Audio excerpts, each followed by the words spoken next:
Okay, quick video on multiplying complex numbers. This idea is actually not a really difficult one. Remember though, when we finish with a complex number, it has to be in the form of a plus bi. Also, please remember that I is going to be defined as the square root of -1. And the other thing that we're going to remember is that the imaginary number squared, I squared, is going to be -1. So these are some little pieces that you need to keep in mind, and let's try a couple of them. Let's try a really simple one, just I times 3 plus I, where I is not, remember, it's not a variable, it's the imaginary number. And we're just going to distribute like we would in any other case, to here and to here, right? And then just do this. We have 3 times I is 3I, isn't it? So here's our 3I. And I times I is positive I squared. Now what we remember we're going to do here is we're going to use this replacement value.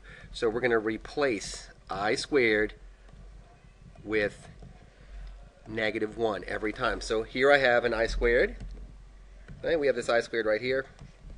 Now all we're going to do is what we said we're going to do is take 3I plus I squared is -1, so plus -1 plus minus is minus, right? So here's our answer. Okay?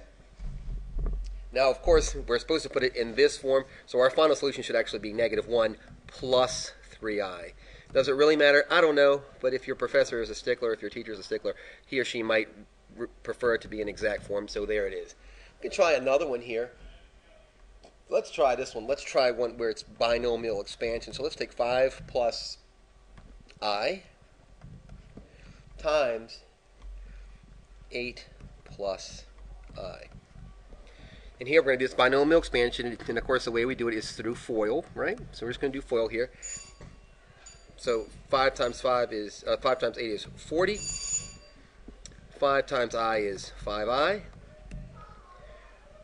I times 8 is 8i. And I times I is I squared, right? So remember, I squared is -1, isn't it? -1. So we should get 40 minus 1 is 39, plus 5i plus 8i is 13i. Isn't that right?